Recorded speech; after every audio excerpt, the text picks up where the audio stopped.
다니엘 11장.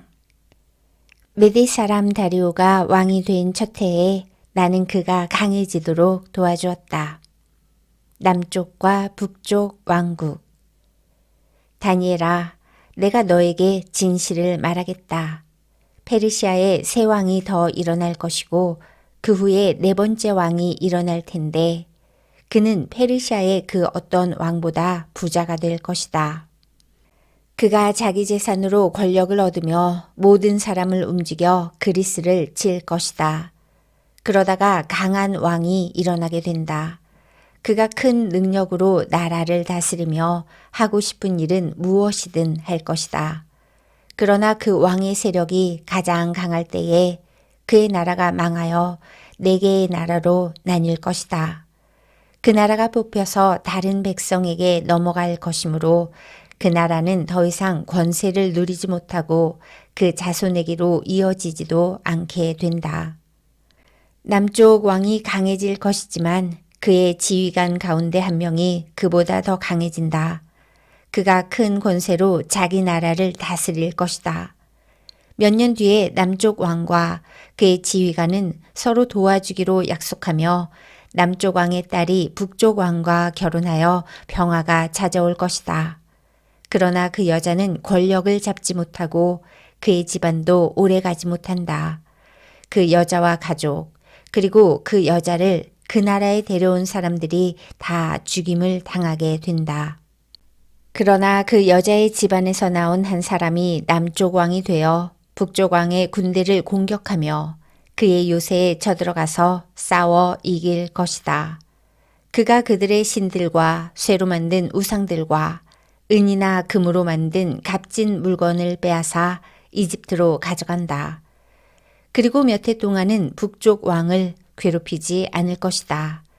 그러다가 북쪽 왕이 남쪽 왕을 치지만 이기지 못하고 자기 나라로 쫓겨날 것이다. 북쪽 왕의 아들들이 전쟁을 준비하여 큰 군대를 조직하여 홍수처럼 휩쓸고 다니다가 남쪽 왕의 요새에 이르게 될 것이다. 남쪽 왕은 크게 노하여 북쪽 왕의 군대와 맞서 싸우러 나가며 북쪽 왕은 큰 군대를 일으키지만 전쟁에서 질 것이다. 남쪽 왕은 큰 군대를 무찌른 후에 교만해져서 수많은 사람을 죽이지만 계속 이기지는 못할 것이다. 북쪽 왕은 처음보다 더 많은 군대를 일으켜서 몇 해 뒤에 큰 군대와 많은 무기로 공격하게 된다. 그때 많은 사람이 일어나 남쪽 왕을 치며 너희 백성 가운데서 싸우기 좋아하는 사람들이 남쪽 왕과 맞서 싸울 것이다. 그들은 하나님의 뜻이 이루어질 때가 되었다고 생각하지만 실패하게 된다. 그때 북쪽 왕이 와서 성벽 꼭대기까지 흙무더기를 쌓아 올려 요새처럼 튼튼한 그 성을 빼앗을 것이다. 남쪽 군대의 용사들은 북쪽 군대를 막을 힘이 없다. 북쪽 왕은 무엇이든 하고 싶은 대로 하지만 아무도 그를 막지 못할 것이다. 그는 아름다운 이스라엘 땅을 빼앗아 다스리며 그 땅을 멸망시킬 것이다. 북쪽 왕은 온 힘을 다해 남쪽 왕과 싸우려 하다가 남쪽 왕과 조약을 맺게 된다. 북쪽 왕은 자기 딸들 가운데 한 딸을 남쪽 왕의 아내로 주어 그를 멸망시키려 하지만 그의 계획은 실패하게 될 것이다. 그 뒤에 북쪽 왕은 다른 곳으로 관심을 돌려 지중해 해안의 여러 성을 빼앗는다. 그러나 한 지휘관이 일어나 북쪽 왕의 교만을 꺾어놓게 된다. 그런 일이 있은 후에 북쪽 왕은 요새가 있는 자기 나라로 돌아가지만 결국 권력을 잃고 망하게 된다. 북쪽의 다음 왕은 세리들을 보내어 많은 돈을 모은다. 하지만 몇 년 지나지 않아 그는 죽임을 당할 것이다. 그러나 그는 전쟁으로 죽는 것도 아니며 은밀하게 죽임을 당한다. 그 왕의 뒤를 이어 매우 잔인하고 못된 사람이 왕이 될 것이다. 그는 왕이 될 자격도 없는 사람이지만 백성을 속여 나라를 몰래 빼앗을 것이다. 그의 앞에는 크고 강한 군대도 힘없이 밀려난다. 그는 조약을 맺은 왕까지도 공격하여 물리친다. 여러 나라들이 그와 조약을 맺으나 그는 그 나라들을 속이며 적은 백성을 거느리고도 큰 권세를 누릴 것이다. 그는 부유한 지방을 아무런 예고도 없이 쳐들어가서 그의 조상이 거두지 못했던 큰 성공을 거둘 것이다. 그는 자기가 정복한 나라들에게서 빼앗은 물건을 자기를 따르는 사람들에게 나누어 준다. 그는 요새들을 물리칠 계획을 세우지만 잠시 동안만 성공한다. 그는 힘과 용기를 내어 남쪽 왕을 치려고 큰 군대를 일으킬 것이다. 남쪽 왕도 매우 크고 강한 군대를 일으켜 전쟁을 준비한다. 그러나 남쪽 왕은 북쪽 왕의 작전에 휘말리고 말 것이다.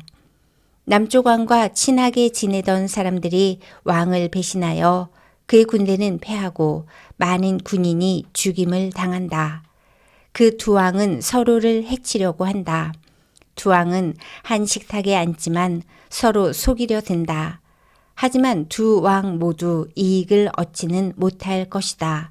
왜냐하면 그들의 멸망의 때를 하나님이 정해 놓으셨기 때문이다. 북쪽 왕은 많은 재물을 가지고 거룩한 언약을 어기고 자기 마음대로 행동하며 그의 나라로 돌아갈 것이다. 정한 때에 북쪽 왕이 다시 남쪽 왕을 공격하게 된다. 그러나 이번에는 전처럼 성공하지 못할 것이다. 그를 치려고 서쪽에서 배들이 오는 모습을 보고 그는 두려워서 되돌아간다. 돌아가는 길에 거룩한 언약을 지키는 하나님의 백성에게 화를 내며 그와 반대로 거룩한 언약을 저버린 사람들을 소중히 여긴다. 북쪽 왕이 군대를 보내어 예루살렘 성전을 부정하게 만들 것이다. 백성이 날마다 바치는 제물을 바치지 못하게 하며 멸망에 역겨운 것을 세울 것이다. 언약을 어긴 사람들은 아첨으로 더럽혀질 것이지만 하나님을 아는 사람들은 강해질 것이고 용감해질 것이다. 지혜로운 사람들이 많은 사람을 가르치지만 그 가운데는 칼에 죽고 화형을 당하고 사로잡히고 약탈을 당하는 사람이 있을 것이다. 이러한 일이 여러 날 동안 계속된다. 지혜로운 사람들은 고통을 당할 때에 약간의 도움을 받겠지만 많은 사람들이 그들을 거짓으로 도울 것이다. 지혜로운 사람 중에 얼마는 죽임을 당하게 된다. 어려운 때는 오지만 이 일 때문에 그들은 강해지고 순결해지며 마지막 때에 흠이 없게 된다. 하나님이 정하신 마지막 때는 여전히 온다.